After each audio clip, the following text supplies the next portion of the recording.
Okay. So in this lecture, I am going to discuss about keypad interfacing with 8051. So basically here I am going to discuss about a 4x4 keypad. Okay. Now if you see a keypad, a 4x4 keypad, 8 lines will be there. Okay. So out of this 8 line, if you can see in this picture, these 4 lines are the lines which are vertically present, and these are the 4 horizontal lines, or these are the 4 rows. So in total 8 lines will be there. Okay. So these 8 lines has to be connected to some of the ports of 8051 to do the interfacing with 8051.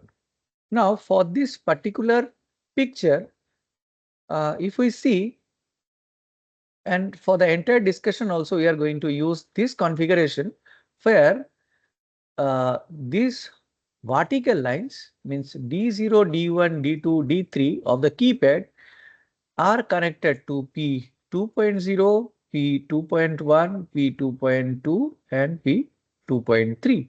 So these vertical lines are connected to port 2 starting from P2.0 to T2.3 because it has 4 lines, 4 vertical lines. Similarly, it has 4 horizontal line or rows. These are connected to port P1. So the first one connected to P1.0, second one P1.1, third one P1.2, and the next one with P1.3. So this is the configuration we have considered, and we are going to discuss about the keypad interfacing using this configuration. Now, how to identify whether any key is pressed or not. Now, if you see in this picture, all these vertical lines or columns are connected to VCC voltage.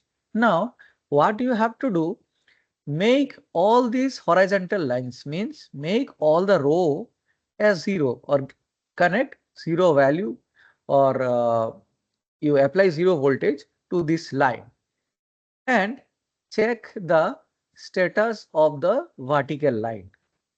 Okay. So if none of the keys pressed, then you will see in the vertical line you will be getting logic high or high voltage. Okay. So in this vertical line you will see logic 1 or high voltage in the vertical line if none of the keys pressed. But when a key is pressed, what will happen? That particular, suppose for example, key 2 is pressed. Now what will happen? This key 2 corresponding vertical line will be connected to the corresponding horizontal line. Okay, so this column will be connected to that particular row. So what will happen? This current will flow from here to here, and automatically this line is getting grounded. Okay, so it will get a value of 0, or this value will become low voltage. Okay, or it will be represented by logic 0. Okay. So what I told, if none of the keys pressed, then automatically the scan value will be 1111. If any of the keys pressed, that particular value will become 0. Okay. This is the logic followed, and this way only you have to identify whether any key is pressed or not. Now, if you want to write an assembly language code to get this type of interfacing, then what are the steps to be followed? So actually, 3 steps are followed to write such kind of assembly language code. So what are the steps? First step is to identify whether any key was pressed or not, or key is pressed or not. That is the first step. But from this step, you cannot make a decision. Means if this step is satisfied, key is pressed condition is satisfied also, still you cannot make a conclusion, or you cannot come to a decision that key was definitely pressed, because there is some bouncing effect of key that I will discuss in detail after few minutes. Because of that, though originally key was not pressed, but because of bouncing effect, you may get such a condition that key is pressed. But actually the key was not pressed. So in order to tackle that issue, you have to wait for some time or you have to wait for some delay, and then again you have to check whether the key is pressed or not. So if you do this thing, then because of this bouncing effect, if you find some uh, if you find wrongly that key was pressed, that issue can be tackled or that issue can be handled if you wait for a certain amount of delay. So that delay is around 20 millisecond. So if you just cross this delay, what will happen? This effect will not be there. So in the second condition also, if you are finding that key is pressed, then you can come to a conclusion that definitely key was pressed. Now in the third step, you have to identify actually which key was pressed. Which key is pressed. So these are the three steps to be followed. First of all, you identify whether any key is pressed or not. If you are finding that a key is pressed, still you cannot come to a conclusion that definitely key was pressed. And sometimes I told because of the noise effect, which is known as bouncing effect, you may find that key is pressed, but actually key was not pressed. Okay, so tackle that issue. To tackle that issue, you have to wait for some time, and then again you need to check whether key was pressed or not. In the second condition also, if you are finding key is pressed, then definitely you have to come to a conclusion that key was definitely pressed. Okay, then in the third step, you need to identify which key was pressed. So these are the three basic steps you need to follow to write the assembly language code. Now I'll discuss the steps in detail. So you see this flow chart. From this flow chart, you can clearly understand how to write the program.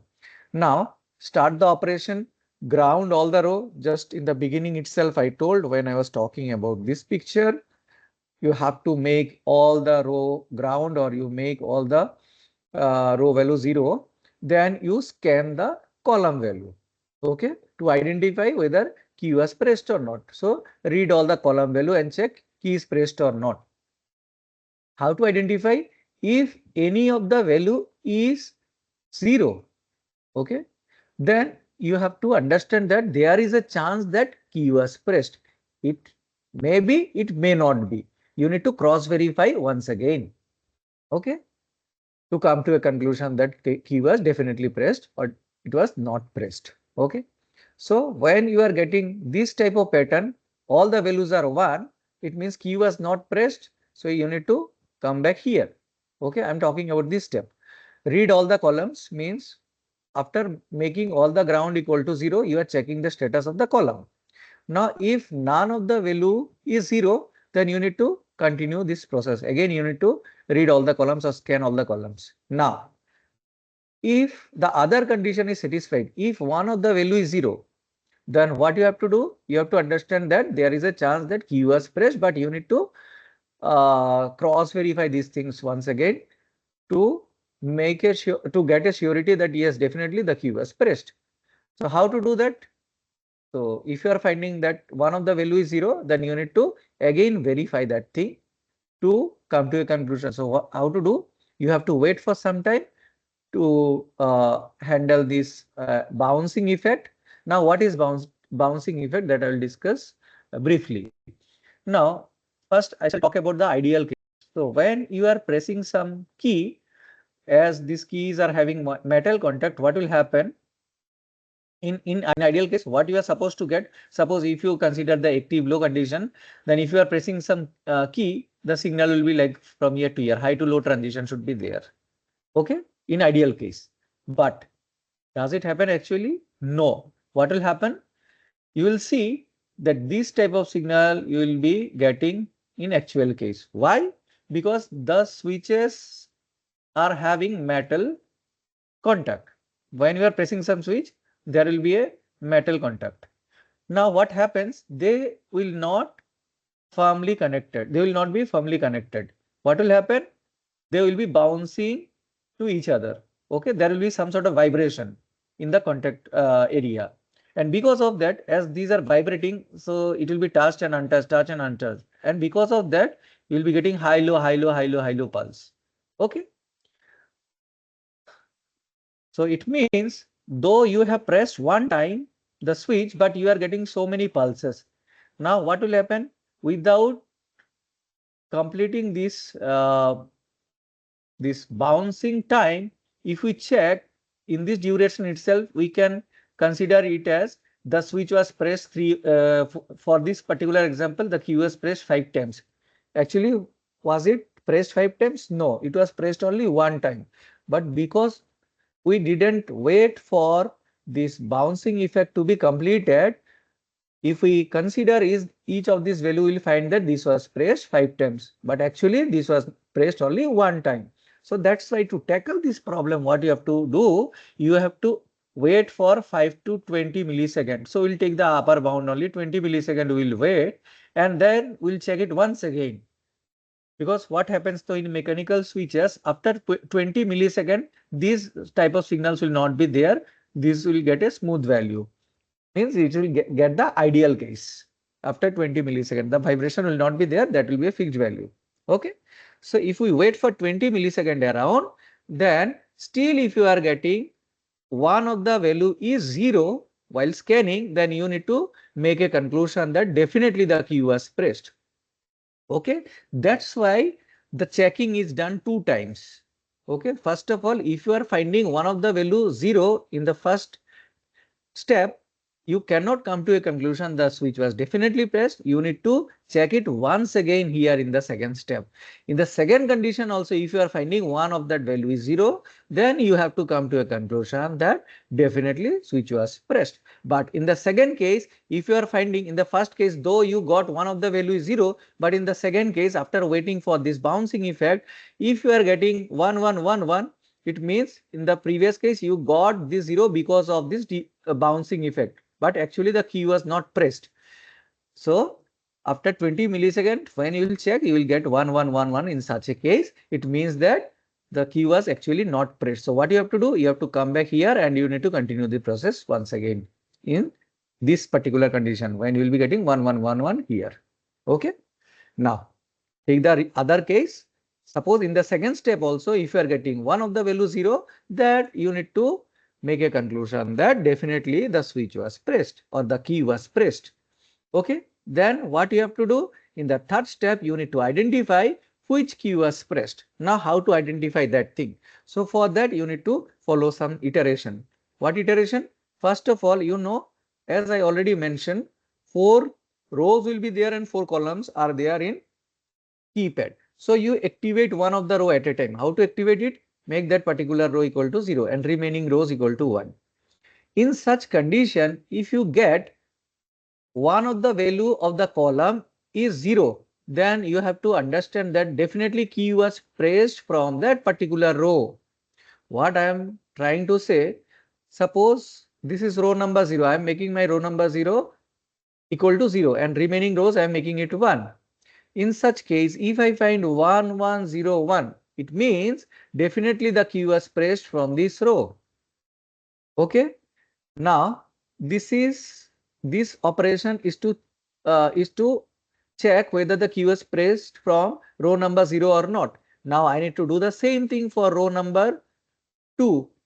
So what you have to do, you have to follow the same step for row number 2. So what you have to do in that case, now make 1011 means you are activating the second row and now scan the value. Now in this case, if you are getting one of the value 0, then you need to identify, you need to understand that key was pressed from this switch. So actually what from this particular row. So actually the intention or objective is you need to identify first the key was pressed from which row. How to identify it? You need to activate one of the row at a time and remaining row you deactivate it and find it out whether any value is becoming 0 or not. Okay, so this step you need to follow 4 times to activate each of the row at a time. Okay. Now, if you are finding, suppose for example, the key was pressed from row number 2, then what you have to do, you need to identify actually which key was pressed, because in row number 2 also 4 keys are there. Now you need to identify which key was pressed. So how to do that? In programming language is very simple. Suppose if you are getting the scan value in column as 110, means if you are considering this key was pressed, or let me use some different color. If you are identifying that this key was pressed from row number 2, and if the pattern is 1101, then simply what you have to do, rotate the value through carry field. So for the first case, is it carry equal to 1? Is it carry equal to 0? No. Okay. In the second case, if you rotate one more time, will you get the carry value equal to 0? Yes. Now it means this particular key was pressed. So what I am trying to say, you have to rotate this value multiple times through the carry field until you get 0. The time when you will get 0 in the carry field, you need to understand that that particular key was pressed. So this is a very simple condition you need to use to identify which key was pressed. So hopefully all of you have understood what are the steps to be followed to write one interfacing program to interface 8051 with a 4x4 keypad. So in the next lecture, we shall discuss about its corresponding assembly language code. Thank you very much.